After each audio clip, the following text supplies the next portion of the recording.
मालेमगी लेबाक कयादा चथरक्लिबा तमथिरबा लाइचत कोविड-19 मायोकनना बहनबदा मणिपुर लेंगाकना थमलिबा लॉकडाउन अमदि कर्फ्यूना मरम ओइदुना अवा चैथेंग नंगलबा हाइरोक असेंबली कंस्टिट्युएंसी की मनुंग हंजिनबा खुंगंगसिंग यावना युमथोंग लिसिंग 12 रोमगी नोंमगी तंगाई फदना चंगबा पोटलमसिंग खरा मखै फंगहनबा Moirangthem Ibotombi memorial charitable trust ना यंथोकचरगनी लाइनिंग लाइसोन राजनीति लाइर इना खुनबा थीदना चप मानबा मियेंगदा लाग्लिबा एप्रिल 13 अमसुंग 12 नुमिनिनी चंगना यंथोकचगदोरिबा असिदा लेकाई लेकाई की क्लब मैरा पाइबिसिंगना मपुंग फाना मतेंग पांगबियु लोइनना मणिपुर लेंगाक अमदि अखंग हईसिंगना थमलिबा चनपथाप सोशल डिस्टेंसिंग ngakna chatpiduna इरेपाक इरमदम कन्मिनबदा असेंबली कंस्टिट्युएंसी असगी मियामनसु मपुंग फाना सरुक याबियु मखा तानसु मेमोरियल ट्रस्ट असिना मियामगी अवाब तारकपदा सरुक याजनबा सेम सादुना लेजरी पाउजेंजरीबा Moirangthem Okendro president Moirangthem Ibotombi memorial charitable trust हाइरो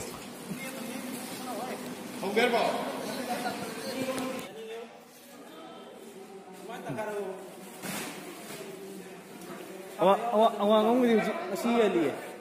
awang di ngasi ali ba thagalak ro nade milan hoi chali ba adu photo na thagalak tale hoi ni milan loi mama torang hoi chakki Ibotombi Memorial Charitable Trust Committee की Secretary अमोना ngasi mayam da yenthopi da ba polam singse kari kari no amadi mayam da kari kari thum thambi na ge habu peta कोई नवजेक mayam da apina basham sadar si कोई trust के मायके जगह याम ना लाइटा तो वो mayam wana ना बा कोई COVID-19 आने को ना बा वाले ना आशिना किसी भी पुनः के कौन पुनः तो ना रहा मैं पुनः वो बांधो पे आते हैं मैंने पुरुष ऑप्शन पता लोने ना कोई केंद्र से सो आए बा मशम बाबा आप सेक्शन जी पंगरबने ना कोई ना ट्रस्ट के मायके जगह लाइटा mayam da कोई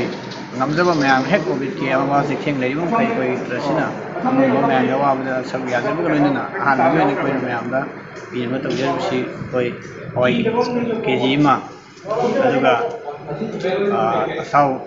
ditaram amadi thumbiaga mani masina han mani koi na trust ki mai kai de mayam da hajani muna trust na pijari ba yam samlaba mayam yawa na la mateng panggari ba krasi rajniti aduga lairina khunba adola doli rai leita chidana mayam buna mangna wanar ba matam sinai ko panggari krasi mayam dan awab sab yajar bani haina bi bolona na mayam buna mangna thamoida amak leita na action binaba amadi ngakta mor su mayam yawa bu kotha ba pangai haina khijabugi mai bu pangai haina mayam da Makhatana koi ngarang dagi sathajarakpa pot hanbagi thoram asida COVID-19 na hauji awa saitheng nanglaba parja miyamda mateng khara to isu phanganabagi damakta sinjariba trust committee asina pangthokchariba thabak thoram asida ngarang dagi koi lengdana pochai hanbagi thabak tawbiriba youth ki members sing amadi tongan ba asi pochai hanba sita yaubiriba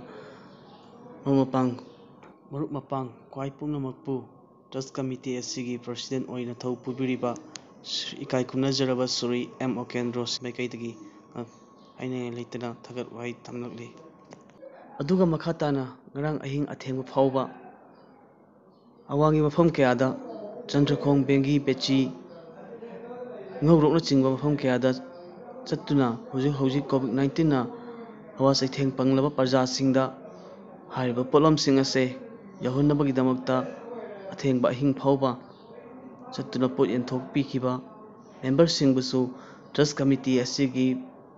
president oina thau pubiriba ikai khumna jaraba suri M Okendro gi maikai dagi ngamkhai leitana thagat wai